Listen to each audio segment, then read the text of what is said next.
Bonjour à tous, bienvenue pour un nouvel épisode. Alors aujourd'hui on va parler de ma première semaine à la faculté, donc en M1 mathématiques, et de la rentrée aussi évidemment, c'est ça le but. Donc la rentrée a commencé lundi, donc une petite réunion d'1h20, et donc on nous a expliqué diverses choses, voilà, que ça allait être intense les 2 premiers mois. Voilà, on rentre dans un sprint. Dès le jour où on a eu la rentrée, on rentre directement dans un sprint. Pour l'instant, je ne le ressens pas encore, peut-être parce que j'ai révisé quand même beaucoup depuis mi-juillet. Et donc, ça fait que je ne suis pas largué. Puis, on n'a pas eu beaucoup de cours encore, ça va commencer surtout la semaine prochaine. Et en tout cas, voilà, les 2 premiers mois seront intenses. Le premier semestre, faut donner beaucoup pour le premier semestre, et le deuxième sera mieux parce que il y aura moins de cours, et ce sera surtout le stage. Parce qu'on aura un stage au deuxième semestre. Et on nous donnera la liste en décembre des stages qu'on pourra choisir. Donc on nous a dit de faire en binôme. Moi personnellement je vais demander à faire tout seul parce que je suis plus efficace tout seul. Et du coup, qu'est-ce qu'on nous a dit plus parce que du coup, ça date d'il y a quelques jours, là, lundi, je sais plus trop. Oui. Ah oui, on est 30 dans le parcours maths fondamental. Ils sont 5 dans le parcours modélisation, analyse numérique ou je sais pas trop quoi. Et dans le parcours ingénierie statistique, je sais plus combien ils sont, une dizaine peut-être. Donc toujours est-il qu'il y a dans mon parcours on est le plus. Et ensuite nous avons eu cours d'analyse hilbertienne, donc on a dû aller dans une autre école de là où j'étudie. Parce qu'en fait on est en commun, la matière qu'on a, elle est en commun avec un autre parcours d'une autre école.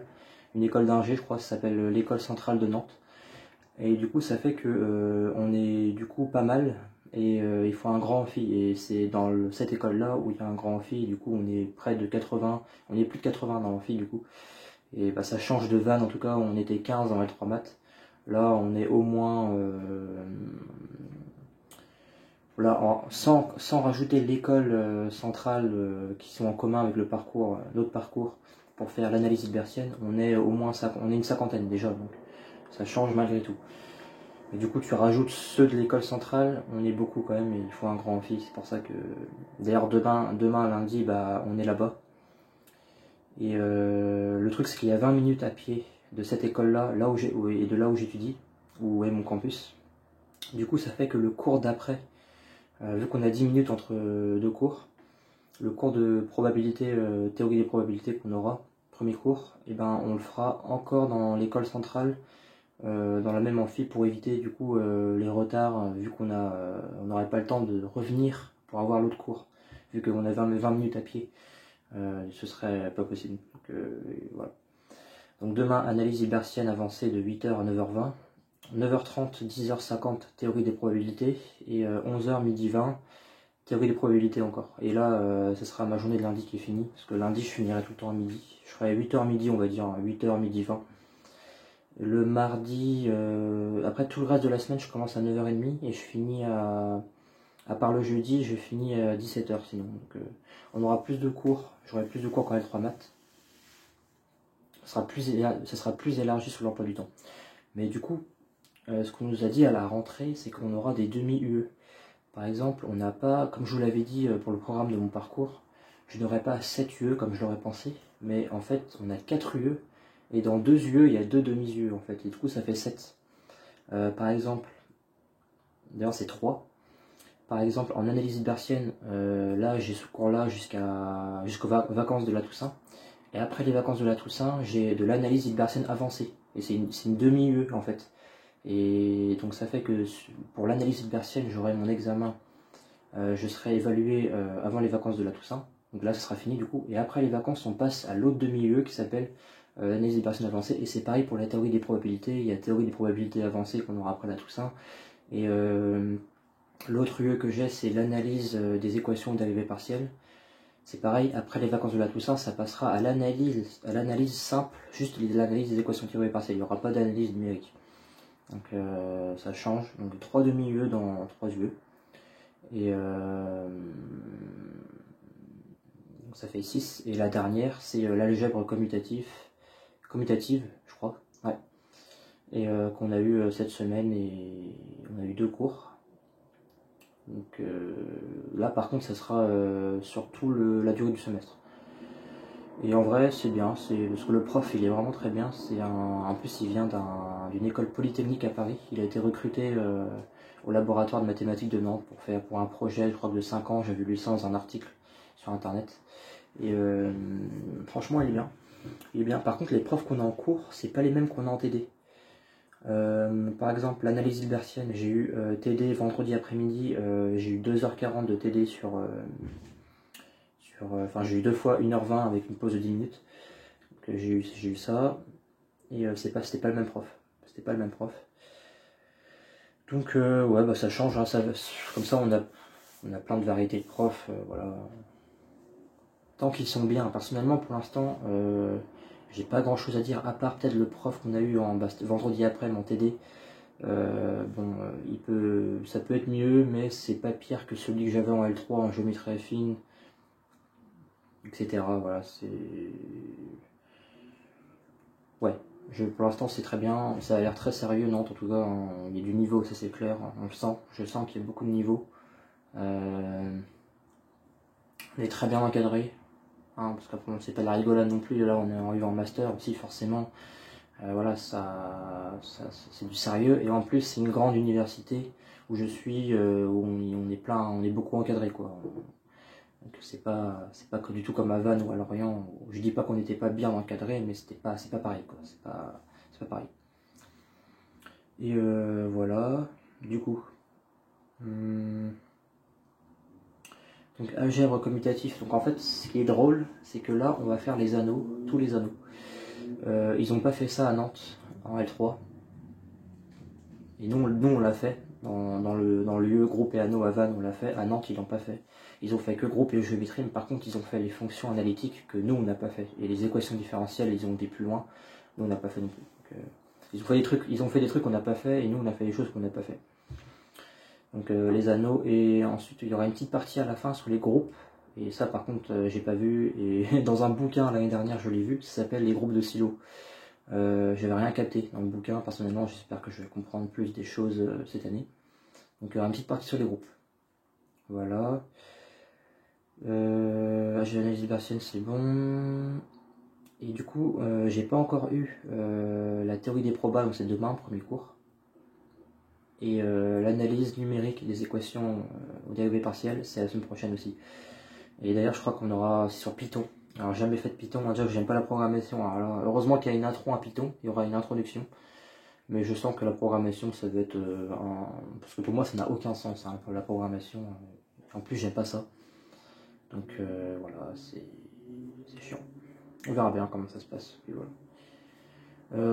Bah, du coup, c'est tout, hein, ce que je peux dire. En résumé, le premier semestre, il va être intense. D'après ce que dit le directeur d'études de mon parcours maths fondamental, il a dit que ça va être intense.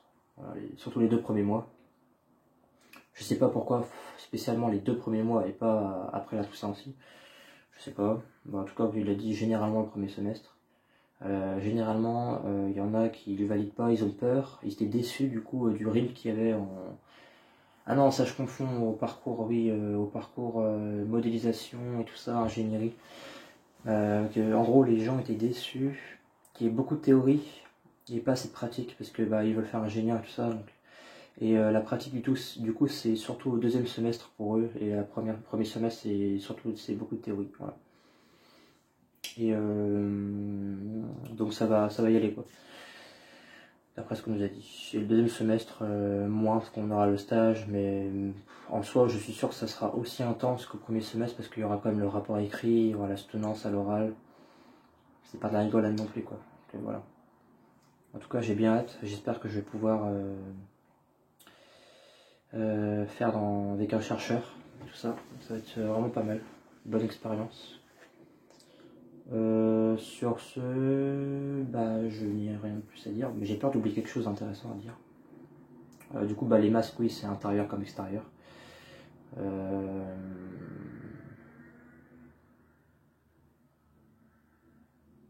Voilà, j'ai dit à peu près tout ce que je voulais dire. À part la distanciation, c'est très difficile parce que dans les salles de TD, On était dans une salle de TD, on était en algèbre commutatif, donc là par contre c'est que mon parcours MFA, donc maths fondamentale. On était que avec les gens regroupés de ce parcours-là. Donc on est une trentaine du coup. Mais la salle de TD, on avait le cours magistral et on n'a pas eu encore TD, donc on a eu 2 cours magistraux. Et la salle de TD, elle contenait pile le nombre de personnes pour notre parcours. Du coup, bah, on est obligé d'être collé, avec le masque évidemment. Mais normalement, ils exigent d'avoir un siège sur 2, mais là, c'est pas possible. Donc voilà, c'est pas possible. Enfin bref, c'est que des petits détails. Je crois qu'il y a des cas de coronavirus d'ailleurs à Nantes, à la fac de médecine. Il y en a 5 à ce qui paraît. Chez moi, je sais pas. J'ai pas été regarder. Donc on verra bien. Sur ce, je vous dis bah, à la prochaine. Je sais pas, j'hésite à refaire des vidéos comme avant, une fois par semaine. De dire voilà ce que j'ai fait. À mon avis, c'est pas le truc le plus intéressant, à mon avis. C'est surtout peut-être des conseils ou comment ça se passe, comment je vois le master. Quel est, comment dire, mon ressenti. Voilà, je pense que c'est mieux plutôt que de faire un débrief de ça chaque semaine. C'est pas le truc le plus intéressant, quoi. Donc je verrai bien. Là je l'ai fait du coup parce que bah, la rentrée, explication, comment ça se passe, comment c'est pour l'instant. Franchement pour l'instant ça va. Et au niveau des contenus. Ah oui du coup l'analyse hilbertienne. Qu'est-ce qu'on fait? On est allé plus loin là, on est à la suite de la topologie et de l'intégration au sens de Lebesgue, donc tout ce qui est les fonctions mesurables et tout ça, théorie de la mesure. On est, comment dire, donc oui, il a fait un rappel sur les espaces vectoriels normés et les espaces de Banach. Et on a vu les normes LP, que j'ai pas vu l'année dernière, mais je pense que, vu que le prof il a dit durant le cours, je pense que vous l'avez déjà rencontré, du coup on va faire des rappels. On n'a pas été super loin, on a juste défini voilà, ce que c'était, on a démontré que la norme P, bah, c'était une norme du coup. Et voilà, c'est tout nouveau du coup, mais franchement ça va, je suis à l'aise, j'ai bien revu là sur le polycopier qu'il y a sur internet, qu'il avait envoyé sur le site de l'université. Et en vrai ça va, en fait il faut jouer avec les les histoires de P et Q, et les inégalités de Minkowski, de Holder et tout ça, faut jouer là-dessus, et tu peux démontrer facilement que c'est une norme. Et ensuite on te définit l'espace LP qui est égal à, en fait c'est un espace de classe d'équivalence. Ça c'était bizarre à imaginer, faire le lien entre la théorie des groupes et l'analyse. Et ce que j'ai vu après, on va commencer demain le chapitre sur vraiment, on va rentrer dans l'analyse hilbertienne. J'ai vu qu'il y aura pas mal d'algèbres linéaires, à ma grande surprise, il y aura pas mal de produits scalaires, tout ça. Enfin même là aussi, avec les normes, c'est pareil, mais du coup ça va être un mélange d'analyse et d'algèbre linéaire à moitié, ça va être... on verra bien comment ça se passe. Donc voilà, du coup je vous dis bah, à bientôt, à bientôt pour de prochaines aventures. Passez une bonne semaine.